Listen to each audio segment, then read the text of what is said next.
بسم اللہ الرحمن الرحیم۔ السلام علیکم ڈیئر ہنی لورز۔ آج میں اپنے چند ایک باکسز کا آپ کو وزٹ کروا رہا ہوں۔ ریزن کیا ہے کہ آپ لوگوں کے اندر انٹرسٹ پیدا ہو اور آپ لوگ بھی اللہ کی اس بیش بہا نعمت سے فائدہ اٹھا سکیں۔ یہ میرے کچھ باکسز ہیں، آپ ان کو دیکھ سکتے ہیں جی۔ موسم ہے تو دسمبر کا، سردی کافی ہے لیکن صاف ہے، اور پلیز آپ مجھے فالو کریں انسٹاگرام کے اوپر بھی، تو آپ کو رہنمائی ملے گی۔ تو یہ آپ دیکھ سکتے ہیں چند ایک باکسز کا میں آپ کو وزٹ کروا رہا ہوں۔ اسی طرح آپ مجھے ٹویٹر کے اوپر بھی فالو کر سکتے ہیں۔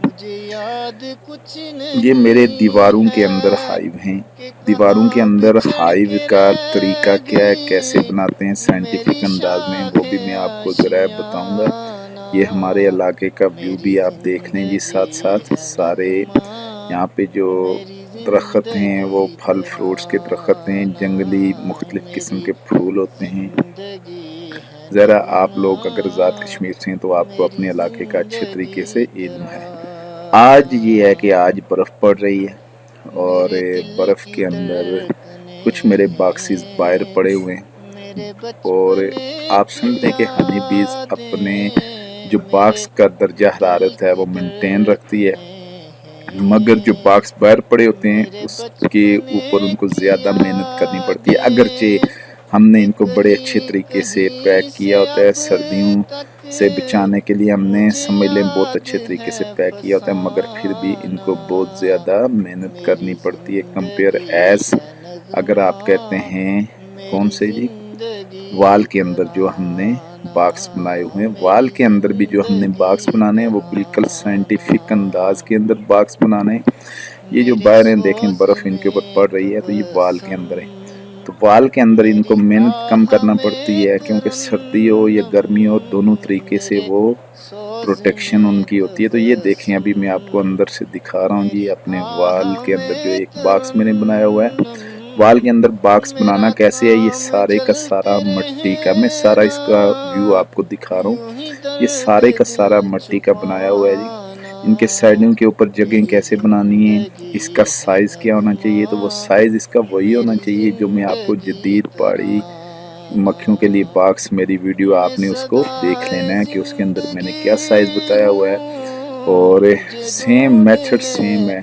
آپ نے وہ پرانا نیٹو ٹائپ کا ہائیو نہیں بنانا ہے، اس کا بینیفٹ یہ ہے کہ آپ کی یعنی ڈبل پیداوار ہو جاتی ہے۔ یہ دیکھیں سوراخ بھی آپ نے اس کا اندر سے اس قسم کا بنانا ہے، ذرا چوڑا رکھنا ہے جی، اور قریب سے میں دکھا دیتا ہوں۔ آگے سے آپ نے اس کو چھوٹا سا سوراخ رکھ دینا ہے جہاں سے ہنی بیز آ سکے، باقی پیچھے سے آپ نے اس کو سوراخ کو بڑا رکھ دینا ہے۔ یہ بلاکوں کی دیوار ہے، اندر سے میں نے لپائی کی ہوئی ہے، اچھے طریقے سے لپائی کی ہوئی ہے، اور یہ سائڈوں کے اوپر میں اس کو فریم رکھنے کی جگہ رکھی ہوئی ہے، یا وہ سمپلیس وے جو میں نے آپ کو بتایا تھا کہ مکھیوں کو پکڑنے کے بعد سمپلیس وے کون سا ہے، وہ ویڈیو بھی آپ نے دیکھ لینی ہے۔ تو یہ اس طرح کے فریم بھی ہم اس میں لگاتے ہیں۔ پہلے یہ میں آپ کو سمپلیس وے وہ جو گاز رکھنے کا، ایسے یہ جگہ جو بنائی ہوئی ہے اس کا جو ریزن ہے وہ یہی ہے کہ آپ اس کے اوپر تاکہ گاز رکھ سکیں، یہاں پہ بھی یہاں پہ بھی۔ تو یہ میخیں میں نے لگائی ہیں، تھوڑا سا یہ چھوٹا ہو گیا تھا گاز، آپ نے اس کو جس طریقے سے اس ویڈیو میں نے بتایا آپ نے اسی طریقے سے اس کو کاٹ لینا ہے۔ اور یہ دیکھیں زیادہ بہتر طریقہ تو یہ ہے کہ آپ اس کے اندر فریم لگا دیں۔ یہ فریم دیکھیں اس سائڈ سے ہم نے یہاں رکھنا ہوتا ہے، یہاں سے بھی رکھ کے اس کے اوپر اس کو ہم پیچھے تک لے کے جاتے ہیں، نیچے سے اس کی آپ دیکھ سکتے ہیں سائز وہی، آپ نے اسی طریقے کو فالو کرنا ہے، سیم وہی طریقہ ہوگا، تو آپ کو یہ طریقہ ڈبل پیداوار شہد کی دے گا۔ میں آپ سے یہ گزارش کرتا ہوں کہ اگر آپ کو میری یہ ویڈیو پسند آتی ہے اس کو لائک کیا کرو تاکہ ہماری حوصلہ افزائی ہو، اس کو شیئر کیا کرو تاکہ یہ انفارمیٹیو ویڈیو یا یہ جو انفارمیشن ہے یہ دوسروں تک بھی پہنچے بھائی۔